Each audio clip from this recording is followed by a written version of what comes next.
You can sit for just a minute. They're on deck. They're ready to go. Last week, now I know you all have last week's sermon deeply rooted, memorized. Bread. Yes, yeah, bread. We are in a 5-week series of hearing about the bread of life.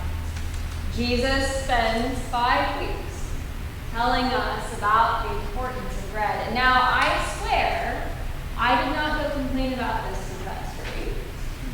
By the grace of God, this opportunity came forward. Because we have been discerning how to have the conversation about how we care for and sustain this community year-round.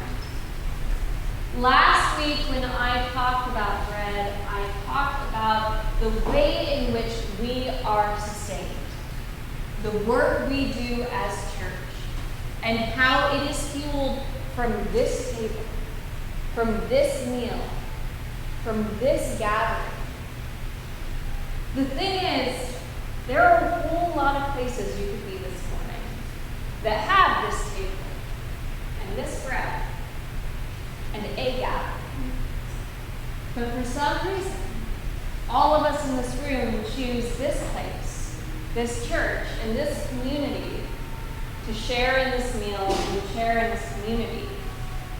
So we have invited a couple of our members to share about where they find the living bread here at Dunstan's. So we're going to have you use the podium here. You can both come on up. To make it nice and easy for our camera crew and microphones and all of that. So I'm going to start and ask you both to answer the question, where have you found living bread at St. Dunstan's? Paula, do you want to start? And go ahead and get to the microphone and... Well, I've had a lot of time to think about this since you asked that question. And to me, my faith is like the greatest gift that I have. And I've been progressing through Catholic churches and Episcopal churches and have landed here because of my dear husband. And one thing that I found is that it's kind of like a garden. Our faith is kind of like a garden. We have to sustain it if we want, and we have to grow it.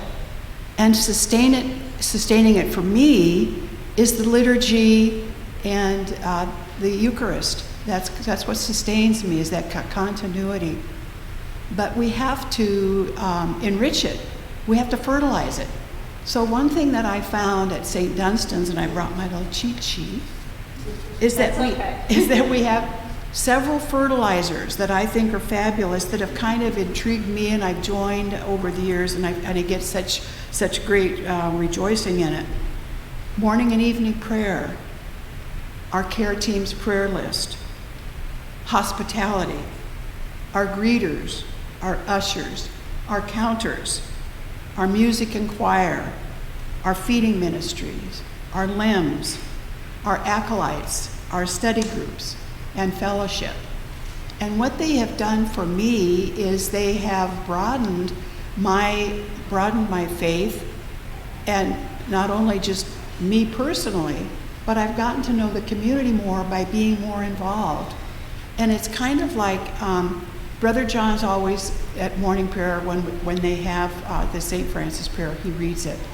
And it's kind of like another line on if we added to St. Francis's prayer, that we sustain the church by what we do, and in doing that, by participating, by being a part of our community, it sustains us. It's like a two-way street, so I don't know if that's... Well, and when you and I talked about this, one of the stories you told me, and I'm hoping you'll share a little bit with everyone gathered, about one of the big areas that you volunteer in. What would you say the two big areas you give most of your time at St. Dunstan's? Well, I give most of my time probably to hospitality, and Altar Guild, which I dearly love. But two of them that I get the most that increases my faith is morning prayer and the study groups that we've had. Al, where have you found living bread at St. Dunstan's? And so certainly, I have found living bread at St. Dunstan's through music. Thank you, Susanna. Music was a primary driver that brought Jane and I to this parish a few years ago. At that time, we had a much more modest organ, but it was played so wonderfully. The choir was right on the couple audition Sundays that I came out to see what the church was like. Living bread was also found in the parishioners, all of you, and it became a wonderful family to go to. And so, Al, I know so you all might not know, I haven't been here that long. Most of you have outlived me here, but in the short time I've been here, I have noticed that you once in a while will pick up an instrument and be involved in the music. Can you tell us a little bit about getting involved with that ministry? And so being a lifelong, or almost lifelong, starting in 5th grade trombone player, loved to play, and one of the opportunities to play is in a church setting. To go way back in the time travels, the first brass instruments were on the cathedral steps in Italy in the 1400s and 1500s, and that was a call to worship. Those instruments were very limited in what they could play, basically bugle calls, because there was no such thing as valves or a moving slide. But that was the people's call to worship. So at any rate, saw that there were several people who periodically would play an instrumental solo, flute, clarinet, so forth. And so I asked Susanna, how would you feel about a trombone joining that chorus? And she said, marvelous, wonderful. And what has that experience been for you of offering your gift of music and worship? And so basically, it's been fun. I hope that other people enjoy it, but it's really more about me. And about God. And of course, not forgetting God in all of this. I did get a little bit of coaching on the front end of this. Some of it was received. Some of it kind of washed off. The spirit moves as she will. But I've seen you in a lot of other places here at St. Dunstan's, and I see something come alive in you when you play music. Marvelous. I feel something come alive in me. It's a wonderful thing. I'm not sure where we planned on going from this, but I'm going to hijack it. Okay. So the other place where I find living bread at St. Dunstan's is a link with the past. And it could be my personal past, growing up at St. James Parish in Kent, the experiences that my parents and grandparents had. It is opening up the hymnal and singing words that were written 100 years ago, 200 years ago, 400 years ago. And I find it comforting to be singing those same words, praying those same prayers as my parents, grandparents, ancestors that I never met, of course, who are long since dead, but saying the same words. Just this morning, I opened up a box in the basement that has accumulated things over the years and over the generations nobody's had the heart to throw away. But found the prayer book that I received when I was confirmed, when I was 12 years old. Jane was good enough to point out on a different occasion that it was remarkably in perfect condition, almost like it had never been opened. As God intended. And of course, I thank Jane for her observation. I found my mother's confirmation prayer book, and it says, to Charlotte Catherine Oliver from Grandma, 1930.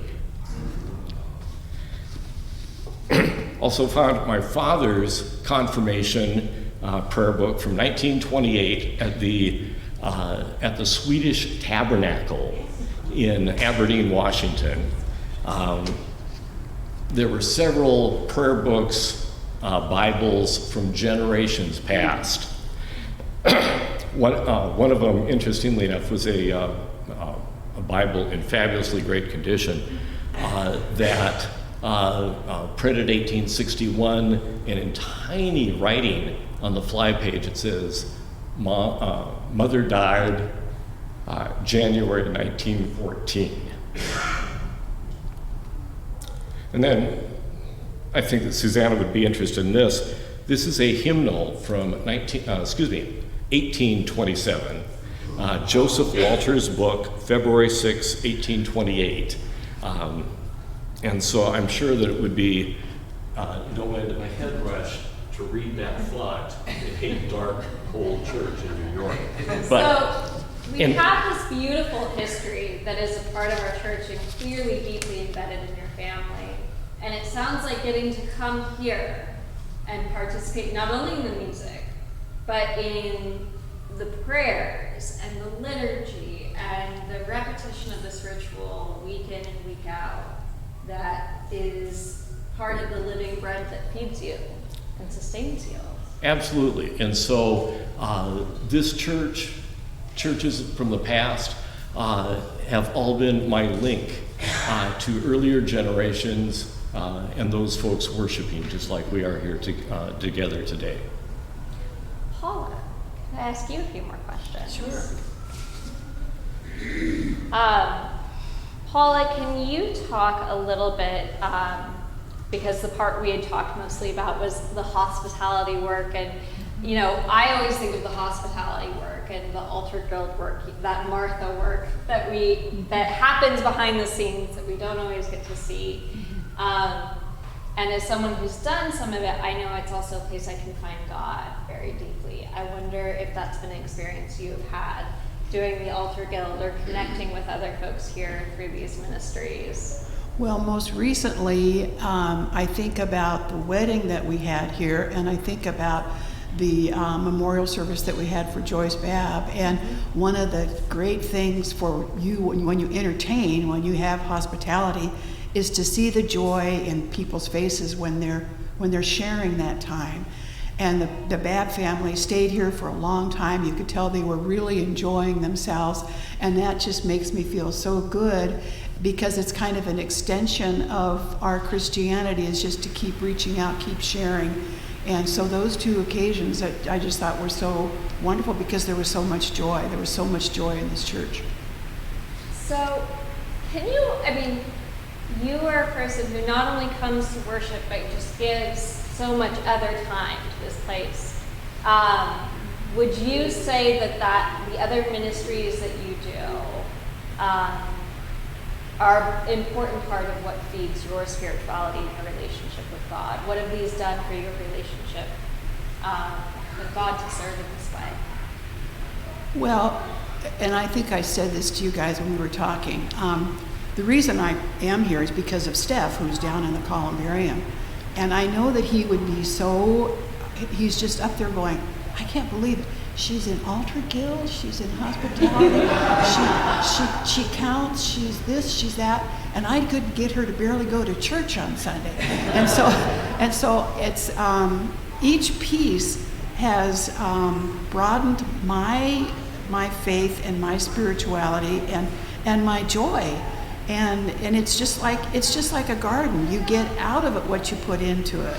And so I just think that those are ways that we can nourish our spiritual life. And luckily I've got the time, now that I'm retired, I've got the time to give more to those things. But they're so, it's a reciprocal thing. You get so much out of it.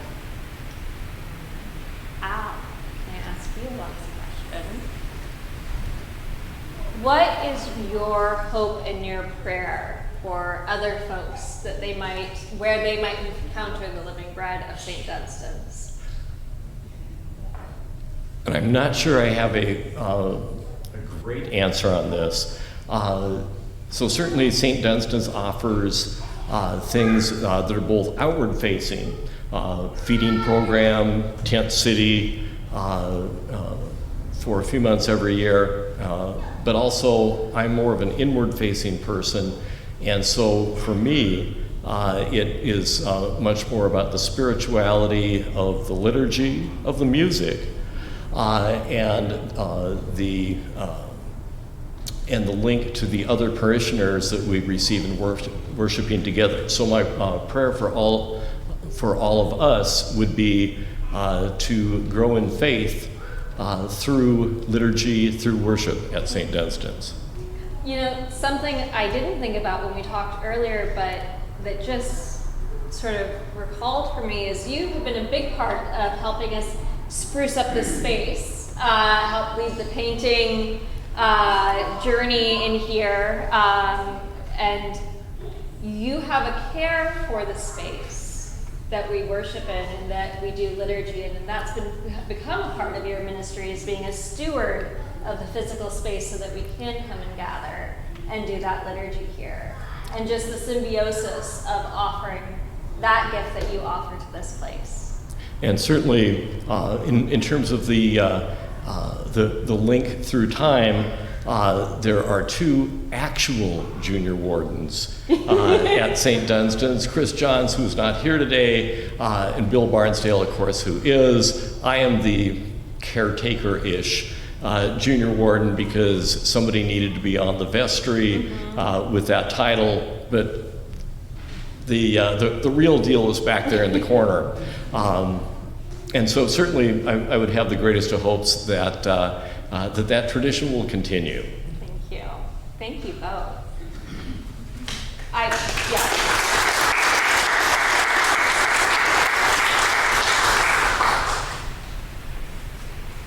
I hope that we have been able to illuminate that the ways in which we care for this place, or for any place or any community that we're in, is not just about checking off the tasks of things that have to be done, but that they can and should become a part of our deep spiritual nourishment. Now, I will say I don't think painting rooms is everybody's spiritual practice, but it is some people's. Just as gardening is some people's spiritual practice, and cleaning the vessels after communion can be a deep spiritual practice. And so the invitation of today is for all of us to consider how God is calling us to be stewards and caretakers of this place where we are fed and where we are found by God, and to connect that not just to duties we are assigned, but to the spiritual growth and work that God has for us. I think I can say fairly confidently when I am here any day except Sunday, and Sundays of course, but the folks who are here day in and day out, who are showing up in the middle of the week to fix things, to clean up, to help problem solve, are deeply fed and transformed by that work. They're not here just out of obligation, but because they find and meet God here. I certainly see that when Chris is setting up for the Tuesday meal, or when Bill is solving any number of problems, or when Tina's keeping us on track, or anything else that happens. So if you have not yet taken that step for yourself, or if you're discerning what God might call on you to dig deeper in, maybe it's running a children's ministry. God bless my children, and thanks be to God for Lucy for helping out. God calls us all to deep and important work, and the work of the everyday tasks can be deeply spiritually meaningful. So I pray that you will pray on that for yourselves, and together we will continue to build up the kingdom of God here at